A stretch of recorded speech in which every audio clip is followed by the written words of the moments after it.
Well, good day, boys and girls. Welcome back to Buschcamp.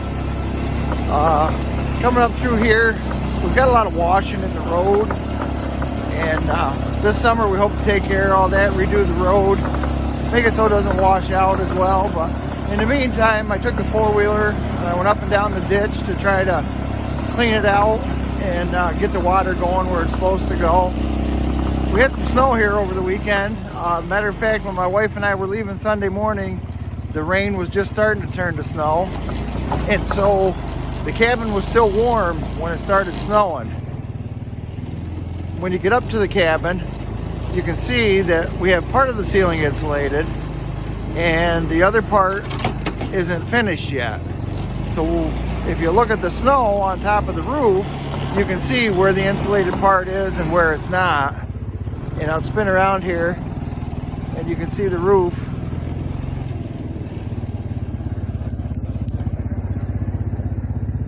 The back part is not insulated, and obviously the tin on the roof was a lot warmer when it started to snow, and it just didn't accumulate as fast. You get out toward the front where it's insulated above the loft section. Even though it was warm in the cabin, it was like 80 degrees when we left. It was insulated, and so snow was able to accumulate on that portion of the roof. So today what our job is, we're going to try to get the rest of that insulated.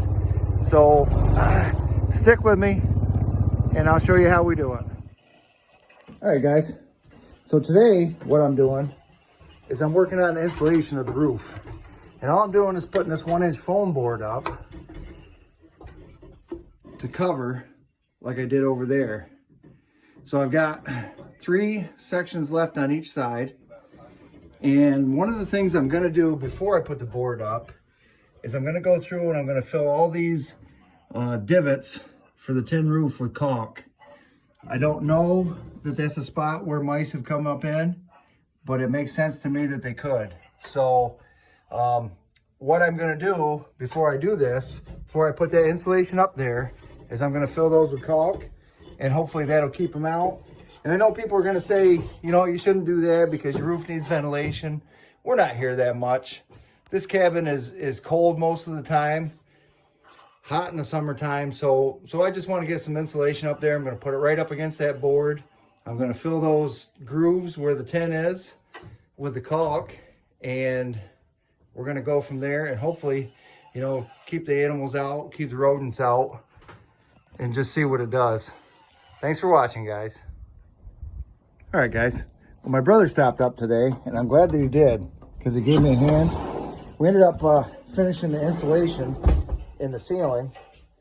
There's the leftover pieces we cut off. We used just about a whole board for each side between the rafters. So that took half a board, and then the opposite side took the other half.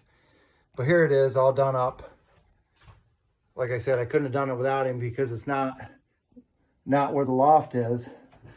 It's actually up in the peak. So thank goodness he showed up, gave me a hand, got it up there. Thanks for your help, Jason. That's gonna make a difference in how it heats up in here.